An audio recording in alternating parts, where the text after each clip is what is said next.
Headed back to Brooklyn today, but not for pizza. My friend Heron told me that there's a place that makes watermelon noodles. Yeah, wrap your head around that. And she told me it actually tastes really, really good. So I'm gonna go try it out. Also tonight, I've been invited to an event called Candytopia.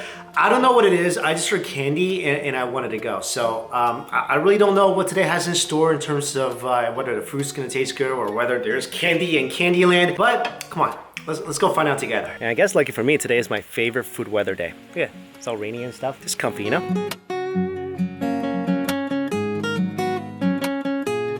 Right now I'm in Flatbush, Brooklyn, and I'm going to a restaurant called Mokbar by Esther Choi. I actually heard a lot about her. She's this young, really awesome Korean American chef. So it'd be really fun to meet her and try out this watermelon noodle. I mean, it's a hot day, so it could be really refreshing.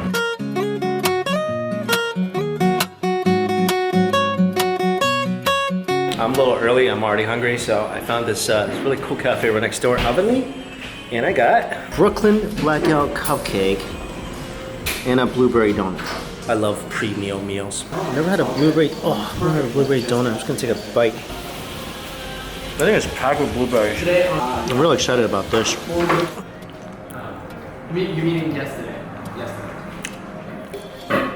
This is amazing. You mean yesterday or the Whoa. What is the liquor thing in here? Is there like some kind of liquor? Stout beer? Oh, there's stout beer in here. You know, I don't drink, but maybe I'm like, maybe that's a good thing because it tastes really good with the beer. Oh man, I'm in Mokbar, first time here. Really pretty kitchen, really pretty space. This is Esther, by the way. Esther. What's up? All right, she's gonna show us this whole watermelon noodle thing. All right, so we're in the kitchen and you're gonna make this crazy, just delicious looking watermelon noodles. Tell me what goes into this dish. So it's actually a quite simple dish. It looks complicated. Yeah, it does. But it's actually like very simple, and it's because I wanted the watermelon to really shine in this dish. So we have a baby watermelon, which is gonna be our bowl. Yeah, so cute, right? So we're gonna hollow this out, and this is gonna be the bowl. And then with the meat inside, we're making our broth, which I already made. We already did, and we just make it with a tiny bit of salt. That's it. But it's basically just watermelon juice. Sure. And then we have these matcha noodles, which are so beautiful and they're fresh. Yes. So they cook really fast and they're really chewy and delicious. So we don't like to throw away anything for watermelon. And we're Asian, so we don't like to throw away anything. And we're cheap, so like, we're like, that's good eating. That could be for another meal. Exactly. So the watermelon rinds we slice really thin, and then we pickle them in lemon juice and olive oil. Okay. So it becomes like this crunchy addition that's like really nice with the noodles. Also, it gets this chojang, which is like a gochujang vinegar sauce, and this makes it like spicy and savory. And then it gets served with some shrimp and some greens on top with some black sesame seeds, and then a side of Korean barbecue bulgogi. It's a cold Korean noodle dish, which is just famous, and you serve it with the bulgogi because a lot of people don't know. A lot of people don't know that. I know, which is really sad because it's like, when you're eating Korean barbecue, you have to eat it with naengmyeon. You know what? Have to. When I first found out about this, like go to Korean restaurants and I'm like, I want to get the cold noodles, right?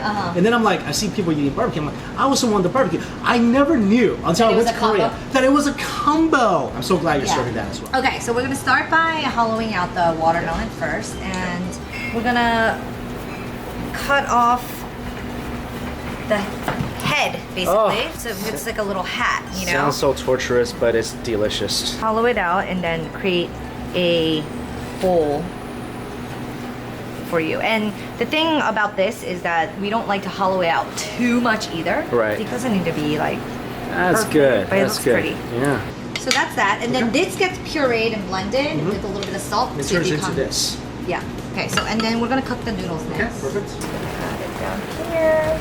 Really important to stir your noodles. Yep. You have it. Stick. And we'll put a timer on for a minute.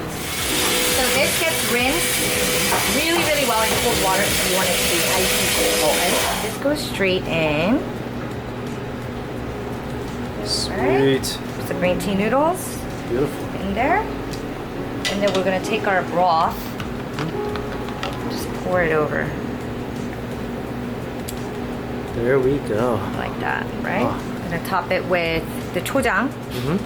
I like to add like a pretty good amount. Oh, that's a lot, yeah. Yeah, Nice. because it makes it so good. Bring on the heat. Add a tiny bit more of broth too. Just gets the rind straight on top.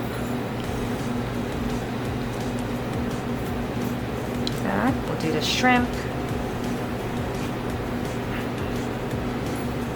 And a little mix of scallion and watercress just on top to make it very look Asian veggies of you.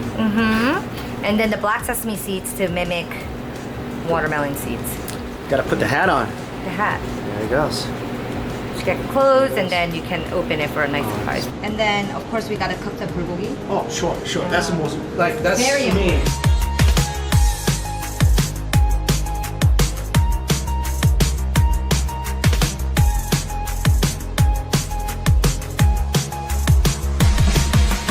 That's the perfect combo. Noodles, something sweet, something sour, something meaty, still sizzling. And heavy. It's worth the workout. It's actually like such a light dish. You're not gonna feel like full at all. Oh, thank you for that because I intend to eat all day. Let's go eat. I'm sure you do. I cannot wait to try this. Just want some of the watermelon juice. Oh man. Wow, that is so unique. It's really spicy, but yet creamy as well. I feel like there's some sesame sauce in here that's making the juice a little thick. Like really creamy, spicy, savory, and sweet all at the same time. And the rind, which I had while I was in the kitchen, was crunchy and a little sour, a little sweet, a little tangy. I gotta say, when I was watching the video of this, I thought, okay, I mean, this can't be that good. It's a watermelon with noodles inside. How good could it be? This is a very, very deliciously satisfying watermelon bowl of noodles. My noodles cooked perfectly. Like perfect doneness, extremely chewy. This broth is something I never would have even thought could have been possible. It's really just a perfect balance of juice and soup and the perfect thickness to eat with these noodles.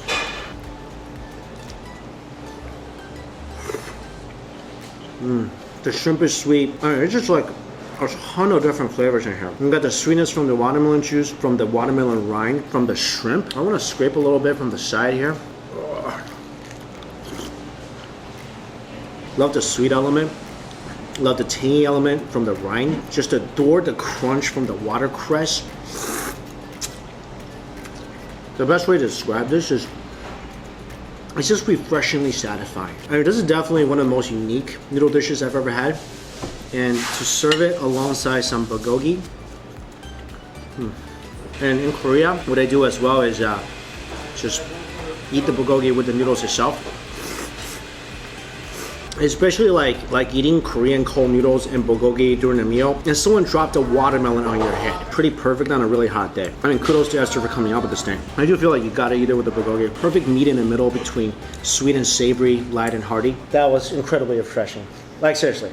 I mean, It's pretty good, right? I think if I was sweltering hot, like walking here, I eat that, I feel satisfied. And I feel cool.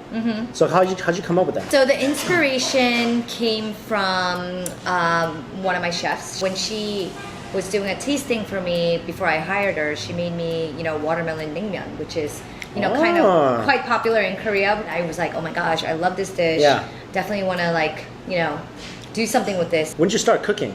Like when you were a kid? I started cooking with my grandmother, and Yeah. I have like this crazy memory of like hanging out with her in the kitchen, and I was always one of those kids that was drawn to the kitchen Oh, for more sure. than like anything else. Yeah. Yeah, exactly. Like I just Well, loved probably for different purposes. Yeah. Like, you were probably there like, oh, hey, how is this made? I'm there start Eating. stuff my face, please. And then did you go to school for cooking or? Yeah, so like eventually, I went to college, and I originally went to school for pharmacy. Yeah. My parents' choice, not my Oh, choice. oh my God, I know. Yeah. I went to school for computer science. Yeah, exactly. Oh, that was the worst very, thing ever. very typical Yeah. Asian story. It wasn't my thing, and I had to really think about what I wanted to do. And then when I graduated, I decided to go into restaurants because I've been working in restaurants since I was 14. So did you go to school to go culinary school? Yeah, I did go to culinary. You went to culinary school. I did go to culinary school right out of college. And then did you just open a restaurant after culinary school? No, of course not. I had like a string of different jobs. I line cooked. Is it every bit as bad as everyone says it is? Yeah, it's pretty bad. Yeah, Yeah. it's like it's not pleasant. I mean, but it's some of the best years I had in my life. Really? Yeah, but it's also like it's that much of a struggle as well. And I think the combo of all that, you're young and you're like really motivated and excited with every little thing, and that's how I was. It was really hard. Like I worked for sure. like 18 hours a day, but standing up. Yeah, gross environment, and They people yell are, like, at you, yelling right? at you. Yeah, and, yeah. You know, as a woman, you get like harassed a lot, Oh and my like God, that's can't like even all imagine. true. It's also like that much more rewarding. Yeah, as well. greater the suffering, the greater the reward. Yeah. I heard that somewhere. Wait a minute. I just realized I heard that from Mission Impossible last night when I saw that movie. Thank you so much for having me today. Oh my God, It's Mike! awesome. Of course. Thank you so much for coming Awesome. and trying our noodle dish. yeah. But you have to come back and try our hot dishes. I'm coming back. Yeah. Oh yeah. You like have to. when people invite me to eat, I rarely say no. I'll list all your restaurants down below. Check her out. I mean, it's so great meeting you. Like, seriously, I'm like 3 years ago. I was like, I gotta get her on my show. Then I completely forgot for like 3 years until my friend here was like, you gotta try out the watermelon noodle. I'm like, who cooks that? He's like, Esther. I'm like, I know her. Yeah, from like 3 years ago. But no, really glad to finally have you. Thank you so much. That was great. Thanks for coming. Thanks for feeding me. Of course, anytime. Okay. Anytime you want to swing by.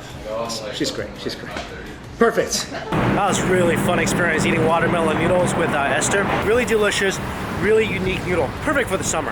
And she's just a sweetheart. She's the sweetest. Now, told you guys I was invited to something called Candytopia. We're gonna go there now and see what this thing is all about. There it is. That's locked. I don't know how to get in. Maybe it's like Willy Wonka. I gotta win a golden ticket. Maybe this place. Oh, found a line for the Candytopia thing. So apparently this is an art exhibit based on candy, and it's supposed to be really, really amazing. I can't wait. This is really cool. Almost at the front, and I see a taxi cab made out of bananas. Hi. Hi. You're the artist? What's your name? Jackie, sir. Jackie? Welcome. You don't Thank know why you. you're here? Well, I got an email, so Oh, you just got an invite? Yeah. Well, this is Candytopia. Yeah. This is our creation. It's a world made of amazing candy, and if you don't know what it is, I just want you to be surprised. Well, I'm excited. Well, I'm next to the Candy Queen. You're so cute. You didn't know anything. I don't know. Can I be the Candy Prince? You can be my candy prince tonight, yes. Thank you. This cab is just made out of candy. That's pretty cool. I just saw your dragon. I want to eat your dragon. Words no one has ever said ever. I do. I want to eat your. I want to dive in. Oh, that's awesome. Look at this. Little sugar candy. So this is actual candy everywhere. That's sweet. This is the only dragon where I think I can eat it. So we're going inside the Zigzags Clock and Collectibles. The place is a little Hogwartsy, you know? So now we're in the clock shop. There's like clocks everywhere. This fox has over 13,000 pieces of candy. Mostly jelly beans. In Candytopia, time only moves forward. It never moves backward. You'll understand in a moment. So, ladies and gentlemen, if you're ready, my ticking senses agree that Candytopia awaits you. Let your mind and your taste buds soar. Whoa. Whoa, what is this? What? Oh wait, seriously? Are we supposed to go through this? How do you... Oh, God. Oh, woo. Oh, what just happened here? Oh, I have no idea what just happened. Thank you, thank you, thank you. I'm excited for Candytopia! Drinks.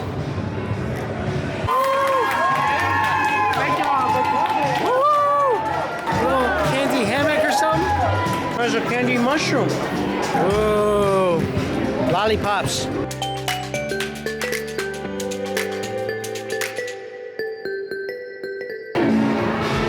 This is pretty cool.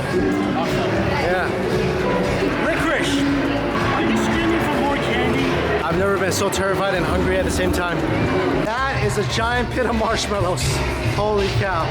I mean, that made me both hungry and nostalgic for my childhood. It's basically like Willy Wonka's playland in there. But that was really a blast, and that worked up my appetite, so dinner time. Okay, so I figure after Candytopia, this will be a more fitting dinner. What a sweet, refreshing, fun day. Thanks for coming along with me. See you later.